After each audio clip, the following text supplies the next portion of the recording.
नमस्कार दोस्तों, कैसे हैं? नमस्कार, मैं हूं राकेश, आप लोगों के सामने स्वागत करता हूं। उम्मीद करता हूं आप सभी लोग बहुत अच्छे होंगे और अपनी प्रिपरेशन में लगे हुए होंगे।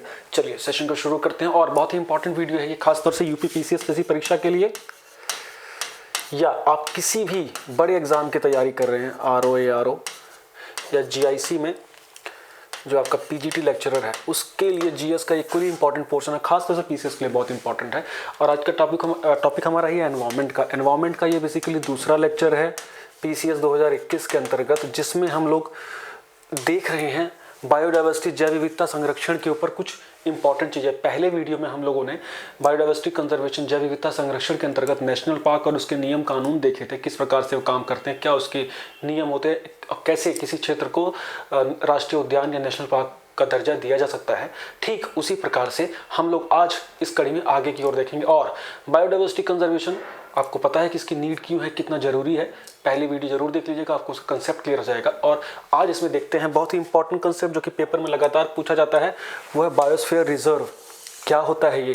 नाम तो सुना होगा, अब तक सिर्फ रटने वाले क्वेश्चन देखे होंगे कि भारत में बायोस्फीयर रिजर्व, ये बायोस्फीयर रिजर्व कहाँ है, पन्ना बायोस्फीयर रिजर्व कहाँ है, अगस्थमलाई बायोस्फीयर रिजर्व कहाँ है, नंदा देवी बायोस्फीयर रिजर्व कहाँ है, या कंचनजंगा बायोस्फीयर रिजर्व कहाँ है। इतना ये कैसे तैयार होते हैं, कैसे इनको बोला जाता है, कैसे इनको संज्ञा दी जाती है इस रीजन की, ठीक है, इसकी बात करते हैं। क्यों दी जाती है, क्या महत्व है इसका? तो चलिए, हिंदी में बोलते हैं जैव मंडल रिजर्व इसको। और ये इसकी जरूरत क्यों पड़ी, कैसे इसकी शुरुआत हुई, तो हमें जाना पड़ेगा 1971। ठीक, उससे पहले बता दें कि ये जो वर्ड है बायोस्फीयर रिजर्व, ये कॉइंड किया गया था एक पर्यावरण वैज्ञानिक एडवर्ड सुआइज के द्वारा। ये पीसीएस 2013 में क्वेश्चन आया हुआ है, ठीक है, 2013 में, तो ध्यान दीजिएगा। एडवर्ड सुआरेज ने इस वर्ड को कॉइन किया था। और इसकी शुरुआत अगर देखी जाए तो 1971 में यूनेस्को की एक बैठक हुई थी। कौन सी बैठक थी वो? वैज्ञानिकों का संयुक्त इंटर गवर्नमेंटल, अंतर सरकारी एक सम्मेलन हुआ था, खासतौर से वैज्ञानिकों का वो सम्मेलन हुआ था। वहाँ से ये बात निकल के आई थी कि हमें कैसा एरिया डेवलप करना चाहिए, कैसा रिजर्व डेवलप किया जाए, उसकी संज्ञा दी जाए, जहाँ पे कि सांस्कृतिक और प्राकृतिक दोनों डेवलपमेंट या उसके संरक्षण की हमें आवश्यकता हो, और संरक्षण से वहाँ उस क्षेत्र का विकास हो सके। खासतौर से उस क्षेत्र का संरक्षण करना जरूरी है, सांस्कृतिक और प्राकृतिक रूप से। एमसीक्यू क्वेश्चन बन सकता है, सिर्फ प्राकृतिक नहीं, सांस्कृतिक संरक्षण भी जरूरी होता है, जैसे ट्राइबल एरियाज वगैरह हो गए, है ना। तो चलिए, इसका लक्ष्य क्या था बायोस्फीयर रिजर्व को बनाने के लिए? इसका लक्ष्य क्या रखा गया कि मानव, ह्यूमन और पर्यावरण के बीच का जो इंटरेक्शन है उसको किस तरह से इंप्रूव किया जाए और उसका किस तरह से मैनेजमेंट किया जाए। मानव एवं पर्यावरण के मध्य संबंधों में सुधार हेतु वैज्ञानिक आधार, मतलब साइंटिफिक अप्रोच के साथ कैसे ह्यूमन और एनवायरमेंट का हम आपस में इंटरपर्सनल रिलेशनशिप को डेवलप कर सकें। अब देखिए, इसके अंतर्गत एक कंसेप्ट शुरू किया गया, MAB, बहुत इंपॉर्टेंट है, मैन एंड बायोस्फीयर। ये कंसेप्ट 1976 में डेवलप किया गया। और इसी के साथ इसी यूनेस्को का ये प्रोग्राम डेवलप हो गया। ये प्रोग्राम किसके द्वारा चला जाता है? यूनेस्को, ठीक है जी। तो यूनेस्को के द्वारा प्रोग्राम चलाया जाता है। इसी के अंतर्गत 1976 में कंसेप्ट डेवलप हुआ और बायोस्फीयर रिजर्व एरिया के बारे में बात होनी शुरू हुई। कल्चरल और नेशनल भूदृश्य के रिप्रेजेंटेटिव होते हैं क्या? Biosphere reserve. इसके मतलब इसमें अगर देखा जाए तो 1976 में जब ये मैप का कंसेप्ट डेवलप हुआ तो 1979 में पहले एक बायोस्फीयर रिजर्व का नामकरण किया गया कि पहला बायोस्फीयर रिजर्व दुनिया का कब घोषित किया गया? 1979 में। वर्तमान में करीब 714 बायोस्फीयर रिजर्व पूरी दुनिया में है, जो करीब 129 देशों में, ठीक, जिसको किस प्रकार से यूनेस्को की जो मैप की गाइडलाइंस है उसके अकॉर्डिंग उसको चिन्हित किया गया है। भारत जैसे देश में भी करीब 18 बायोस्फीयर रिजर्व ऑलरेडी है, जिसमें हम लोग डिटेल में जरूर जाएंगे, तो आप वीडियो को लास्ट तक जरूर देखिएगा। यूपी पीसीएस के लिए बहुत इंपॉर्टेंट है। यूपी पीसीएस के बैचेस हमारे 18 से स्टार्ट हो रहे हैं। अगर अभी तक आप लोगों ने इसमें एडमिशन नहीं लिया तो जरूर ले सकते हैं, 7678668827 पे, ठीक है, व्हाट्सअप करके डिटेल ले लीजिएगा। अब पहले डेफिनेशन देखते हैं क्या है। बायोस्फीयर रिजर्व एरिया क्या होता है?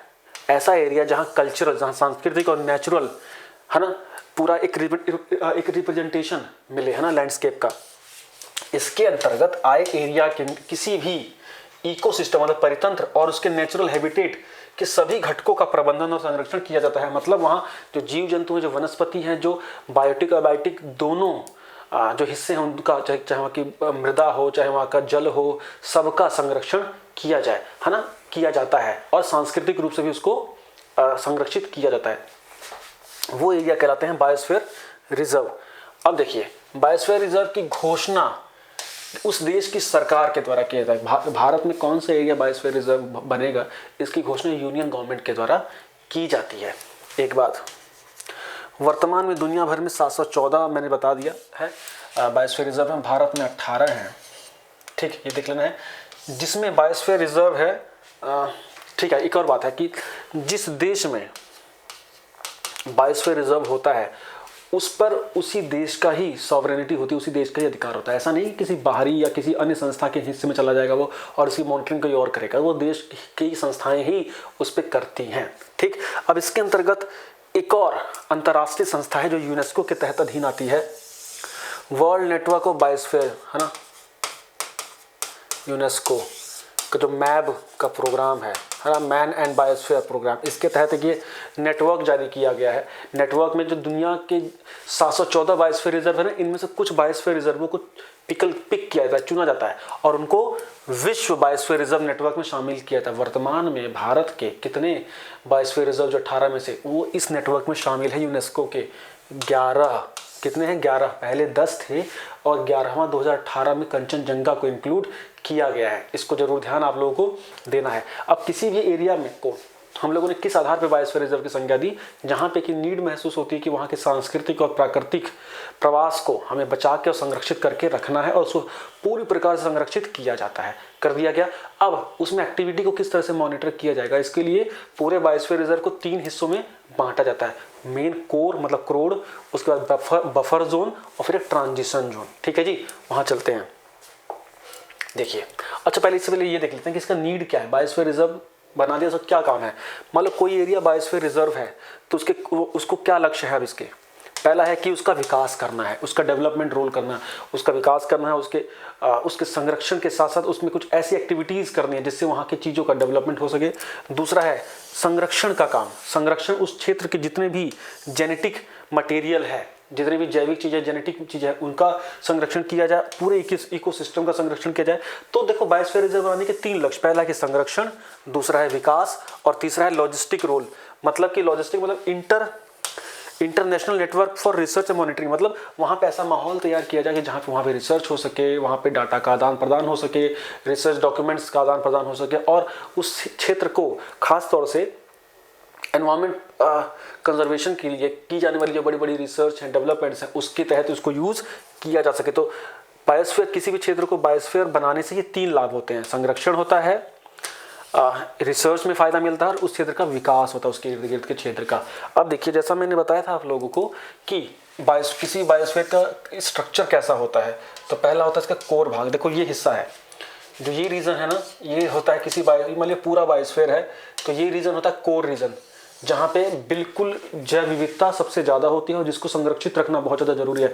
यहाँ किसी की भी एंट्री अलाउ नहीं है, no human activity, even officers तक भी नहीं जाते हैं वहाँ पे, है ना। सिर्फ और सिर्फ पर्यावरण के जो एनवायरमेंटल ऑब्जर्वर्स हैं, पर्यवेक्षक हैं, उनको जाने की अनुमति होती है, वो भी जब कोई विशेष शोध कार्य अगर होना होता है तो बस। ठीक, इसके अलावा इसके बाद देखो बफर जोन होता है। बफर जोन मतलब सारी एक्टिविटी यहाँ पे और यहाँ कोई एक्टिविटी नहीं, उसके बीच में एक ऐसा क्षेत्र जो इस कोर को बचा के रखता है, इसे बोलते हैं मध्यवर्ती क्षेत्र, है ना, मध्यवर्ती क्षेत्र। तो यहाँ क्या क्या चीज़ें हैं? यहाँ रिसर्च वर्क हो सकता है, पर्यावरण एजुकेशन संबंधित काम हो सकते हैं, ट्रेनिंग प्रोसीजर्स हो सकते हैं, टूरिज्म पे काम किया जा सकता है। ठीक, बफर जोन में, ये बीच वाले जोन में। अब जो सबसे बाहर वाला जोन है, ट्रांजिशन जोन जिसे बोलते हैं, सबसे बाहर का जोन जो है, सबसे बाहर वाला ये वाला, है ना, इसे बोलते हैं अवांतर क्षेत्र, ट्रांजिशन जोन। यहाँ विकास कार्य के लिए होता है ये। यहाँ मानव बस्ती बन सकती है, ह्यूमन सेटलमेंट हो सकती है, खेती भी हो सकती है, मनोरंजक क्षेत्र के रूप में डेवलप हो सकता है, सिंपली। तो मैंने आप लोगों को जो बताया था अभी कि बायोस्फीयर का क्या क्या रोल है, तो देखो यहाँ पे कंजर्वेशन ये कोर के अंदर होता है। कहाँ होता है? कोर के अंदर। ये कहाँ होता है? ये बफर के अंदर होता है। और ये कहाँ होता है? ट्रांजिशन में होता है। क्लियर, समझ गए? इससे आप ये भी आइडिया लगा सकते हैं। ठीक है, अब देखिए इंडिया के लेवल पर अगर हमको कुछ देखना हो तो हम कैसे देख सकते हैं, भारत के जितने भी जैव आरक्षित क्षेत्र हैं वो आपके आगे देख दिए गए। देखो 18 जैव आरक्षित बायोस्फीयर रिजर्व। देखो सबसे ऊपर कोल्ड डेजर्ट शीत मरुस्थल लेह वाला 1, नंदा देवी उत्तराखंड में 2, कंचनजंगा 3, मानस नेशनल पार्क मानस बायोस्फीयर रिजर्व 4, दिहांग दिबांग 5, डिब्रू सखोवा ये भी असम में ही है, ये डिब्रू सखोवा ये असम में है 6, फिर नोकरेक मेघालय में 7, सुंदरवन 8, सिमलीपाल उड़ीसा 9, अचानकमार अमरकंटक ये छत्तीसगढ़ में ये 10, शेषाचलम आंध्र प्रदेश में 11। इसके बाद अगर आप चलेंगे मुन्नार की खाड़ी 12, अगस्त्य मलाई 13, ठीक ध्यान दीजिएगा, अगस्त्य मलाई 13, नीलगिरी 14, सबसे पहला यह है 1986 में। 1986 में हमारा बायोस्फीयर रिसर्च प्रोग्राम स्टार्ट हुआ था। भारत का बायोस्फीयर रिसर्च प्रोग्राम किस साल में शुरू हुआ था? 1986, और उसी के तहत नीलगिरी को पहला बायोस्फीयर रिजर्व बनाया गया था। उसके बाद कच्छ का रण, ठीक है, पंचमढ़ी, पन्ना ये जब का मैप है उस समय सबसे नया बताया, हाँ अब तक का सबसे नया ही है, जो सबसे लेटेस्ट जो है 18वां ये पन्ना है, पन्ना नेशनल पार्क मध्य प्रदेश में, ठीक है, पूरा क्लियर है।